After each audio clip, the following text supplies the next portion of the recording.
French President Emmanuel Macron Chinois. When Emmanuel Macron, France's new presidential star, came to the throne, it was amid a huge sigh of relief across Western liberal institutions. Cosmopolitan elites across the Western capitals were congratulating themselves, as the revolt of the unwashed masses, as they were dubbed, that had inflicted Brexit on the UK and led to Donald Trump's rise, seemed to have been staved off. Unfortunately, the structural problems and the rot inside the French political system were not likely to disappear just because a smooth technocrat won victory in a divided country. That has become evident through some recent sharp policy U-turns by Macron that have produced a sharp decline in public opinion polls. Emmanuel Macron reportedly has suffered the worst drop in popularity for a French president in 20 years since Jacques Chirac in 1995. Macron's approval rating dropped to 54% in July, compared to 64% in June, according to an IFOP survey published in the French newspaper Journal du Dimanche.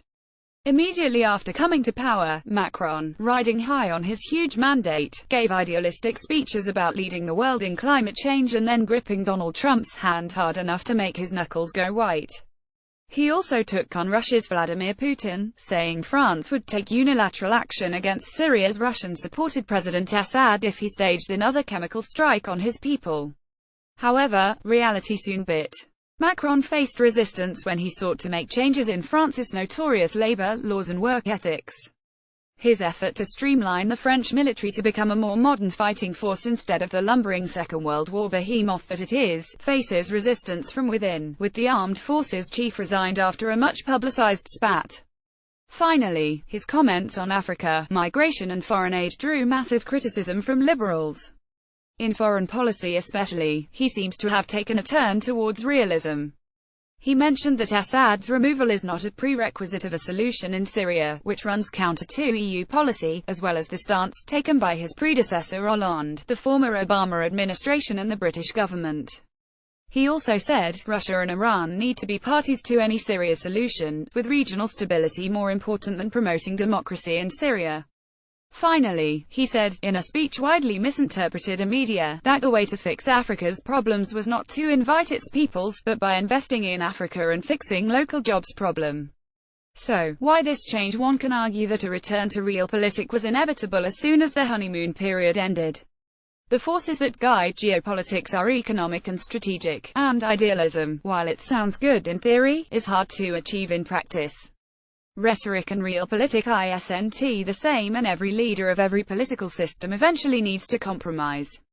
The fact that Macron had to invite Donald Trump may mean that either he is genuinely beginning to like his American counterpart, or recognize his charming ways, which is unlikely. However, the more prosaic explanation is, once in power, Macron is realizing that campaigning is not governing. The latter is a tough act.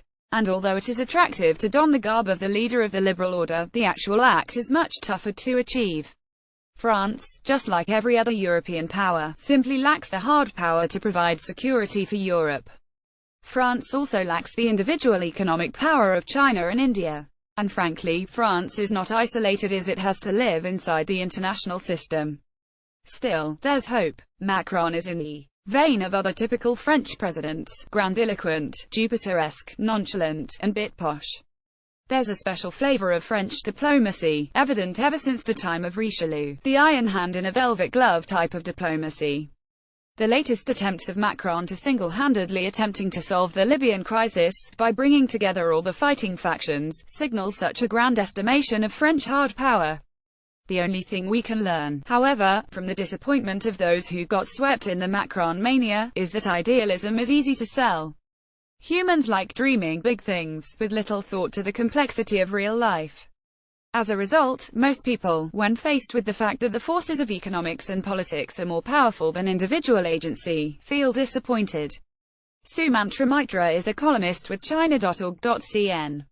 For more information, please visit http://www.china.org.cn. Opinion Sumantra Mitra.htm. Opinion articles reflect the views of their authors only, not necessarily those of China.org.cn. Follow China.org.cn on Twitter and Facebook to join the conversation. China News App download.